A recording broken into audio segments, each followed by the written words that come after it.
rocher, la lumière est mon sauveur. Je ne crains rien. Il est mon rempart et mon ferme soutien. De qui pourrais-je avoir peur? Shalom. Nous avons aujourd'hui la croquette biblique numéro 130, tirée de Job au chapitre 14, le verset 4. Il y est écrit: comment d'un être souillé sortira-t-il un homme pur? Il n'en peut sortir aucun. Job plus haut a parlé de la fragilité des êtres humains. Lorsqu'il pose cette question, c'est une manière pour lui de dire que voilà, il ne voudrait pas que Dieu puisse le traiter durement. Parce qu'il n'est que fragile. Comment est-ce que Dieu peut s'attendre à ce que lui qui est un être fragile, qu'il sorte de lui un certain nombre de choses? Non, ce n'est pas du tout possible. Alors, avant de pouvoir illustrer cela, voyons déjà qu'au niveau des malades, ce que font les malades n'est que naturel et normal parce que étant malade, c'est-à-dire on ne peut pas s'attendre à ce qu'un malade agisse comme quelqu'un qui est en bonne santé. Il y a une différence entre être malade et être en bonne santé. Je pose bien la question. Comment est-ce que d'un être souillé, il peut sortir quelque chose de pur? Comment est-ce que d'un palmier, il peut sortir les noix de coco? Le palmier ne peut produire que les noix de palme. Le palmier ne peut pas produire des avocats ou bien des bananes. Et donc, Job, dans son état, voudrait que Dieu ne le traite pas si durement parce qu'il est fragile. Il y a juste un certain nombre d'exceptions à cette manière de faire. C'est-à-dire, et là, c'est pour défier cette illustration.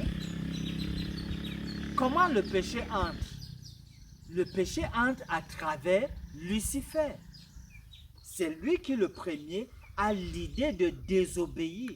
Mais comment est-ce que l'idée de désobéir peut venir d'un être pur comme Lucifer? La Bible appelle cela le mystère de l'iniquité. C'est-à-dire, s'il fallait prendre Lucifer comme un palmier, eh bien, au lieu que cela produise les noix de palme, ça finalement produit des avocats. Parce que lui, maître de chorale, habitué à louer Dieu, au lieu que ce soit dans la louange qui sorte, c'est plutôt les paroles malveillantes, c'est plutôt la rébellion qui est sortie de lui. Nous ne pouvons pas comprendre d'où est venue cette idée. La Bible appelle cela clairement le mystère de l'iniquité. En guise donc de promesse, il y a autre chose aussi qui défie notre entendement. Lorsque Jésus s'incarne et naît dans ce monde, c'est à travers un couple, Joseph et Marie, qui n'avaient pas encore eu de rapport sexuel. Marie s'est trouvée enceinte, dit la Bible, par la vertu du Saint-Esprit.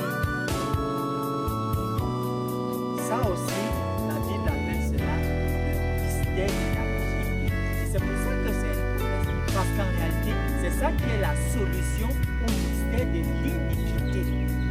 Donc, c'est une manière de dire l'état dans lequel vous vivez, la situation dans laquelle vous vivez,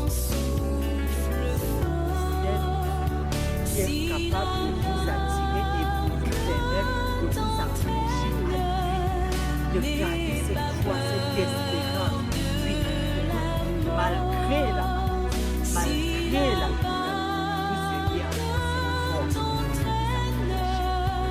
De quoi marcher avec quelle force?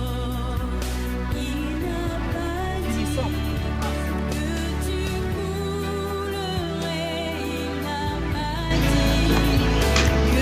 Dieu notre Père, nous ne pouvons que t'être reconnaissants de voir que tu nous as révélé les choses essentielles pour notre salut. Puisses-tu nous bénir et nous garder. Puisses-tu faire luire nos faces. Nous prions au nom de Jésus. Amen.